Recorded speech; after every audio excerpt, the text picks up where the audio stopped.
झारखंड में 35 आईपीएस अधिकारियों का तबादला झारखंड में तूल पकड़ता जा रहा है। विवाद इस कदर बढ़ गया है कि कांग्रेस खेमे के चारों मंत्री आज मंत्रालय में एक साथ मुख्यमंत्री हेमंत सोरेन से मिलने पहुंचे। हालांकि मिलने पहुंचे मंत्रियों में स्वास्थ्य मंत्री ने मिलने वक्त ही अपनी नाराजगी जताई और कहा इस कदर की कार्रवाई विधि सम्मत नहीं है। सरकार चूंकि गठबंधन की है तो गठबंधन दलों से पूछकर कार्य करना चाहिए। नाराजगी किस कदर है आप खुद स्वास्थ्य मंत्री बन्ना गुप्ता की बातों से समझ सकते हैं।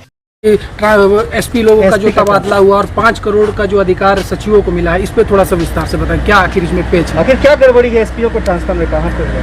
नहीं, कहाँ प्रॉब्लम की बात नहीं है। बात है कि चूंकि ये गठबंधन की सरकार है तो सारी चीज़ों को कम से कम गठबंधन के जो मंत्री हैं उनके साथ बैठकर विचार विमर्श करने की आवश्यकता है। और यदि ये 5 करोड़ रुपये जो मंत्रियों को पावर दिया गया है, ये मैं समझता हूँ कि पूरी तरीके से ये सचिवों को जो पावर दिया गया है, ये पूरी तरीके से मैं समझता हूँ कि ये एक कार्यपालिका के नियम का भी और उल्लंघन है। ये ऐसा नहीं होना चाहिए। आखिर जनता का जनता के लिए, जनता के द्वारा सरकार है तो हम जनता के चुने हुए प्रतिनिधि हैं। हम बेहतर बता नहीं पाएंगे कि कौन योजना कैसे लागू होनी चाहिए, क्योंकि हम धरातल में काम करते हैं और धरातल में जब काम करते हैं तो हमको ज़्यादा आइडिया है, चाहे वो नल्ली हो, गली हो, रोड। वहीं झारखंड मंत्रालय पहुंचे कांग्रेस खेमे के चारों मंत्री डॉक्टर आलमगीर आलम, बन्ना गुप्ता, डॉक्टर रामेश्वर उरांव बादल पत्रले करीब 2 घंटे के बाद जब बाहर आए तो हेमंत सरकार कैबिनेट में शामिल ग्रामीण विकास मंत्री आलमगीर आलम ने कहा जुबान फिसलने के कारण इस तरह की बातें हो गई। मामला कुछ और था, कई मुद्दे थे, इस पर हम लोग मिलने आए थे। उन्होंने अपने मुद्दे भी गिनाए। मदरसे के टीचर से लेकर कहीं न कहीं वो भी इस बात से बचते दिखाई दिए। जो कही है वो तो मीडिया के सामने कही है। देखिए, हम आज कह रहे हैं कि आपके सामने खड़ा होकर जो बात हम कर रहे हैं, बात करते करते कुछ ऐसे बातें उभर कर आ जाता है जो बात हम भीतर में बैठकर करते हैं कि हमारे वर्कर्स किस चीज़ में फ़ायदा है, वर्कर्स क्या चाहते हैं, और जो भी मंत्री हैं, जो भी एमएलए हैं, वो वर्कर्स की बदौलत और उसकी शक्ति के बदौलत वो जीत कर आते हैं। उसकी बातों को रखना ये उचित प्लेटफॉर्म में सही बात है।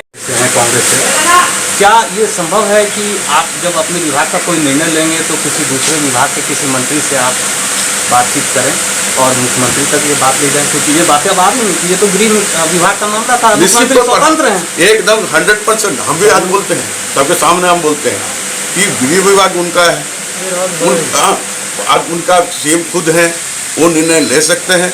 इस पर हम लोग का कुछ नहीं, हम अपना विभाग का हम अपना ले रहे हैं। इस पर कहाँ हमारा किंतु परंतु है, कहीं भी नहीं।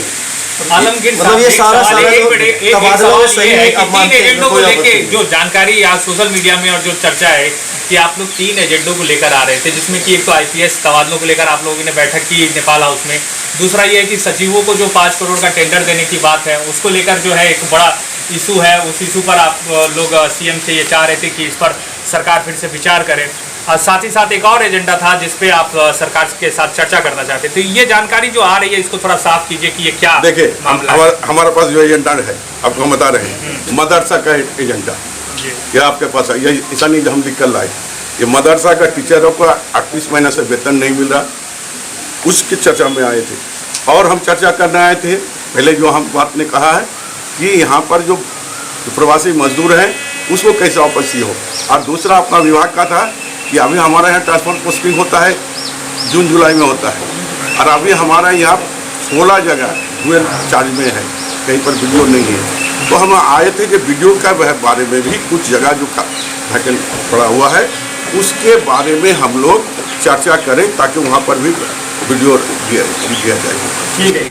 वहीं बाहर निकलने के क्रम में सभी मंत्री एक साथ थे जब संसदीय कार्य मंत्री, ग्रामीण विकास मंत्री अपना वक्तव्य मीडिया के समक्ष दे रहे थे। उसके तुरंत बाद स्वास्थ्य मंत्री बन्ना गुप्ता ने ये जोर देते हुए कहा कि मैं अभी भी अपने स्टैंड पर कायम हूं। उनका ये कहना कांग्रेस खेमे की नाराजगी साफ दिखाती है। सोना न्यूज से रांची से रणविजय सिंह की रिपोर्ट। खड़े हैं तो जो बोले हैं वो हम पूरी पार्टी लगता है बातों से निपटारा हो गया। बातों तो का कोई ये नहीं है, बातों से क्या मुलाकात से बात बन गई। अरे वही बात पर अभी भी अडिग है, मुलाकात हम नहीं पूछ रहे हैं, वही बात ही तो बोल रहे हैं, उसी बात का ही तो जवाब दिया आलम साहब।